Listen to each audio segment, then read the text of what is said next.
Hello everyone, my name is Hadel-Lynn, and before you try to hit me with the "what are you?" question, I am Filipino-American. As you may know, October marks Filipino-American History Month, and with that, I decided to share some of my experience growing up as a Filipino-American, spill a little tea on that experience. Let me know in the comments below if you like this video and what your personal experience has been growing up Filipino, Filipino-American, Filipino, British, etc., etc. And with that, let's get started. If you don't know what the lunchbox moment is, you are very lucky. The lunchbox moment is when your ethnic self, when you bring food of your culture, just go bring it to school, you open it up, and your basically white friends around you are just like, what is that? It smells weird, it looks weird, what is that? That is nothing we have ever seen before. Have I personally experienced this moment? Absolutely, and many immigrant children all around the world have definitely experienced this moment. Filipino food is very different from typical American foods.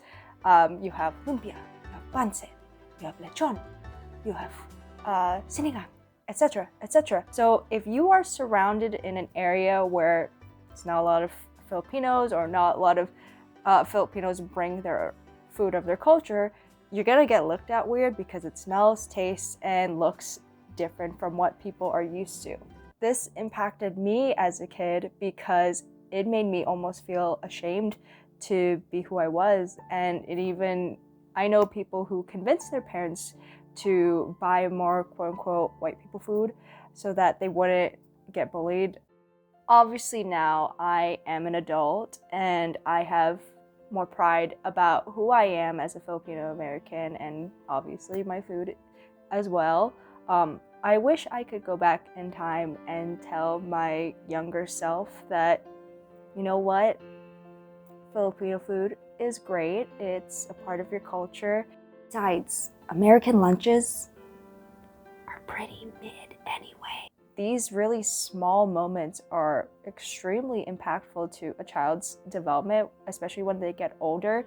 This can cause kids to, feel like they have to push away part of their culture in order to fit in, and in result that can really impact how you see yourself when you get older and see people of your own culture when you get older. Filipino culture is very distinct and different from American culture, and I honestly love that as an adult, but it was very conflicting and confusing as a kid. Imagine me walking out the door and everyone is saying like these sorts of things, sorts of values, and then when you turn back home, you just walk back home and then it's completely opposite or different, and it's, that can be obviously very confusing to a child. The most common things I heard growing up is, you're not Filipino enough, you're too white, you're too Asian. And these are obviously very conflicting statements to hear a lot growing up because you're just trying to exist and trying to survive in this world. You never want to feel like you have to pick a side on who you are. Do you have to pick the Filipino side? Do you have to pick the American side? You never want to feel like you have to do that. But unfortunately, as a kid, if you feel like you are, stuck choosing between these two worlds, kids tend to choose the American side because that's literally what is all around them and what will help them fit in. Now, as I'm older, I kind of mesh two of the cultures together. There are certain things that I believe and follow that are more, culturally Filipino, and there are things that I lean more towards what I've learned growing up on the American side, and just, halo-haloing it the best way that I can. And I feel like that's honestly the best way that I could figure out who I was and what I believed in and who I am as a person. This process alone takes a lot of time, and I'm still learning new things about myself. Should never, and no one should ever feel like they are not Filipino enough, or they have to pick a side simply because that's how some people wanted to view the world. That's not how the world is. The world is more complex and beautiful. Ooh, let me tell you, this place gives me nausea because I spent most of my childhood here.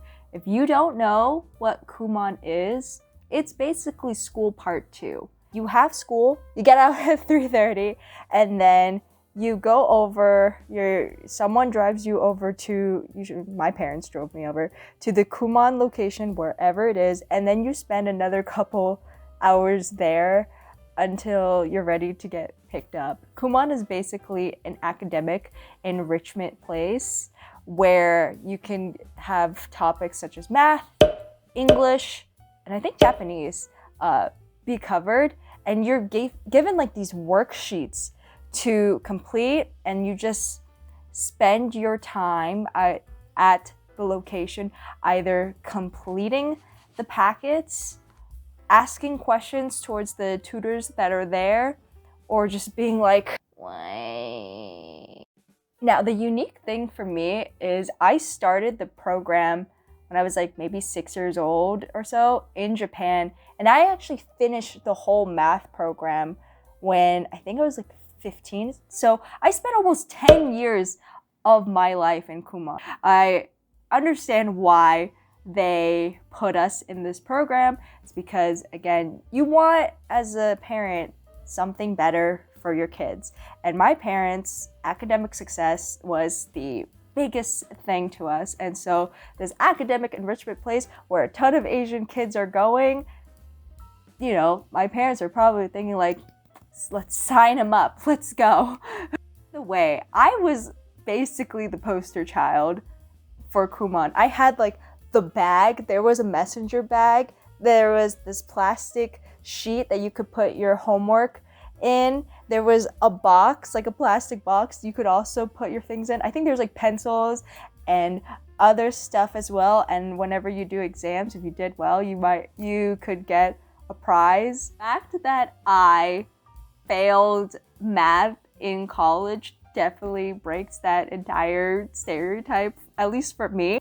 And so I just want to know, let me know in the comments if you went to Kumon and what your experience was, because I feel like Kumon is just, whenever I bring it up, where every Asian child who went is just like, growing up, you hear that the favorite professions for Filipinos are nurse, or anything medical, but we mostly say nurse, engineer, or lawyer, maybe business and tech, but those are the 3 main things that you often hear. Nurses especially, because the Philippines is, fun fact, the largest producer of international nurses. So that's why every time you go to a hospital, you will see a Filipino nurse. It's just a given. For me, I did not follow that trend. I actually, fun fact, graduated from UC San Diego as an earth science major because my intention was to go into the environmental field. Now, I cry at the sight of ladybugs, and somehow I went through this degree with a 3.0. So I did relatively well for someone who's afraid of bugs and whatnot. So obviously I realized that's not a profession I wanted to go through. So I interned at a law firm and I work there now, but I've learned law is just not what I want to do. So I'm actually going back and circling to becoming a nurse. I have my different reasons for becoming a nurse in the future, and I will go into detail more about that later, but it's just really funny that 360. Certainly be very difficult to go outside of what I like to call the trifecta of careers, because again, for Filipinos especially, our main goal is providing something better than what we had. You always want to give something better to your kids than what you had. And so for a lot of Filipino people, that was the trifecta of success. For people who want to go into the arts, or in my case, environmental field, it can be daunting, but over time, some parents can be supportive. Mine clearly were, funding my entire 4 years of earth science over at UC San Diego. But yeah, it can be certainly very tough. And so that is just the main experience in terms of the career side. My experience with racism has been kind of different. Like as a kid, it was a lot more direct. And now as an adult, it's a lot more subtle. So when I was a kid, other kids would ask me if I ate dogs. Maybe not your dog, but I'm just kidding. I don't eat dogs. Okay, but kids thought that because maybe some adult told them. Maybe that was it. So someone thought I was from North Korea, by the way. I just want to remind you how brown I am. As an adult in the workplace, it's definitely a mix of subtle and overt. So the subtle side is, when you're confused for someone else who happens to be Asian but looks nothing like you, and you kind of have to be like, people thought I was Chinese, and before I could even say I'm not, they would start speaking to me as if I spoke Chinese. Honestly, I feel less offended if I am confused as Mexican, which I've also been confused for, because at least that one makes sense, because I'm brown, we are brown. Culturally, we are very similar. The last name situation can sometimes be hard to differentiate who's Filipino and who's Mexican. Also, because Filipino-Mexicans are historically cousins in a way. So all that makes sense, but everything else does not. Now the avert side is when being catcalled for the wrong race, by the way, or being romantically pursued simply for my race and to fulfill that Asian fantasy fetish stuff or whatever, and not treat me as a human being, which is poop. Colorism is basically a prejudice against a certain skin type in your own personal community. And so I remember growing up hearing that if you're dark, it's like a but if you're light skin, it's a oh my god, you're so beautiful. All these things. Right now I'm pretty lighter compared to how I was when I was a kid, because in Boston you gotta stay indoors a little bit more and it's less hot. As a kid I was a lot darker, and because of that I remember having papaya soap applied to me, which did not work at all, by the way, and I actually learned how damaging papaya soap can be to your skin and skin lightening, the concept of it in general, because unfortunately in the Asian realm, if you have light skin, you are viewed a lot more positively compared to someone who has dark skin, which is very sad, and that is something that needs to be improved on as a culture. Now as an adult, I embrace whatever skin tone I am. Right now I'm paler. I'll probably be a lot paler when winter approaches, but I love my skin. I love myself, who I am. I love all of it. I'm not going to change anything about myself for anyone simply just to fit in. They can just walk out. I'm comfortable being myself. I started this year, I think beginning of 2022, I actually made an active goal to try and relearn Tagalog as an adult. And my reasoning behind it is actually kind of funny. So 2019, end of 2019, I think Christmas, right before COVID hit, or probably when COVID was still hitting, but nobody knew at the time, my family and I actually went to the Philippines and visited my Lola, aka my grandma, there. And I have not been to the Philippines in over 10 years. And this was my first time going there in a very long time. And I saw and heard white people who could speak Tagalog perfectly fine And then there's me. It's like, I don't know how to say this.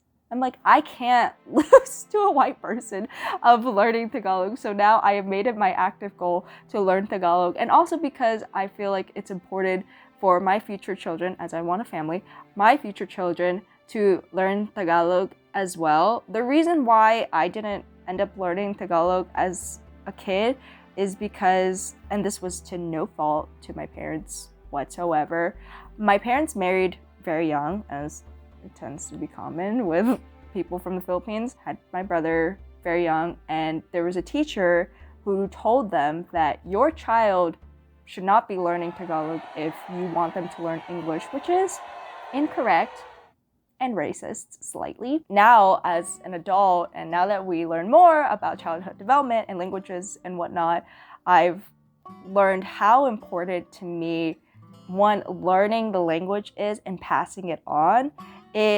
Even just learning some of the things in Tagalog, it has allowed me to further understand probably what my parents went through and what a lot of immigrants go through when they are first coming to the US. For me, I'm learning Tagalog through, for anyone who's asking, I'm learning Tagalog through an online program called Tagalog Kids Plus. It's a nonprofit where you get Zoom lessons once a week in a group, and I love it. It's a fun program. This isn't sponsored, by the way, but I love it and I'm gonna continue to it. It's tough, and so when I'm trying to say a sentence or two, or if someone's asking me a question in Tagalog, it takes my brain like a while. I have to process the question in English and then mentally translate it into Tagalog.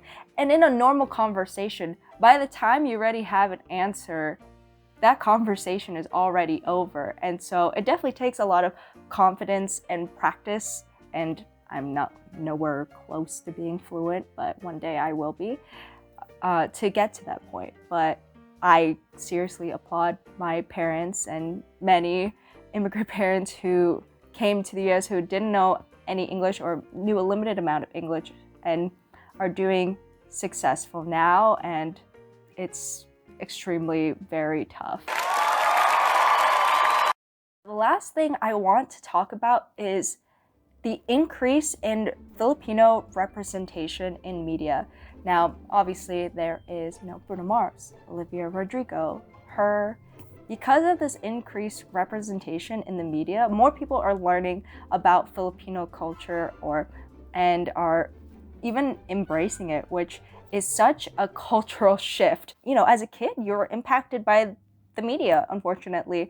And so when you're watching TV and you don't see anyone that looks like you, you feel a little bit self-conscious and you're like, why does no one look like me? What you see and view as a child really impacts your development as an adult, and sometimes even as an adult, you gotta unlearn things that you learned as a kid. That's a long process that probably I'm still going through as well with myself. But overall, I'm proud of my culture and my identity, and I'm not going to change it for anyone. Thank you so much for watching this video. I'm sure this video is kind of long and it obviously does not cover everything that happened in my entire childhood, but the main key points, the main takeaway of this video is not to be like, Filipinos are this and this. No, the purpose of this video is for me to show to you that I am proud of my culture. I am proud to be Filipino-American, and with this month being Filipino-American History Month, I want more representation. And so that first starts with me, I guess, with this video. And, I hope a lot more people come forward about their stories and we can, open up a conversation. Let me know in the comments below what you think about this video, and make sure to like and subscribe. And with that, I wish you all a very good night.